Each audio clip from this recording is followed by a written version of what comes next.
Hindi ako nagmamadali na mahatulan ang mga kawatan. Dahil alam ko na walang makukulong. At yung nangyayari niya ng mga investigasyon, aabot pa yan hanggang mag-e-eleksyon 2028.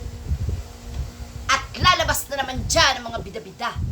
Lalabas na naman dyan ang mga magmamagaling na tatakbo sa 2028. Alam nyo, hindi pa kayo nadala na lahat ng nangyayari, nalilinlang ang bayan? Bakit? Kasi asang-asa kayo. Asang-asa kayo na yung mga ganyang klase ng investigasyon ay may kahantungan. Malinaw na walang makukulong sa mga yan. Hindi sila ordinaryong tao. Mapipera sila. May mga panlaban sila. Pahahabain at pahahabain nila ang investigasyon hanggang abutin ng eleksyon 2020. At pagkatapos niyan, goodbye. Bida na naman ang mga bagong grupo.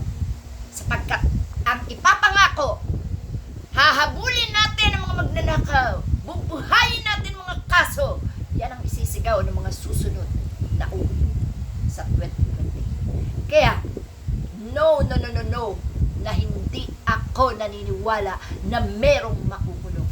At kahit mag-rally pa ang buong Pilipinas, tatakasan lang kayo ng mga magnanakaw. Tandaan niyo yan. Ganyan na ang kalakaran ng mga nasa gobyerno. Alam na alam nila paano bilugin ang utak ng tao. Mapapaniwala na naman kayo. I-delay tactic ang mga investigasyon. Walang mahahatulan. Bakit akala nyo ba? Pag nasampahan sila ng kaso, may makukulong na? Hindi. Wala. Dahil yan dadaan pa yan sa marami pang investigasyon.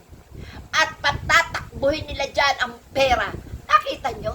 May mga kontrabida na agad sa mga makukulong. Diba?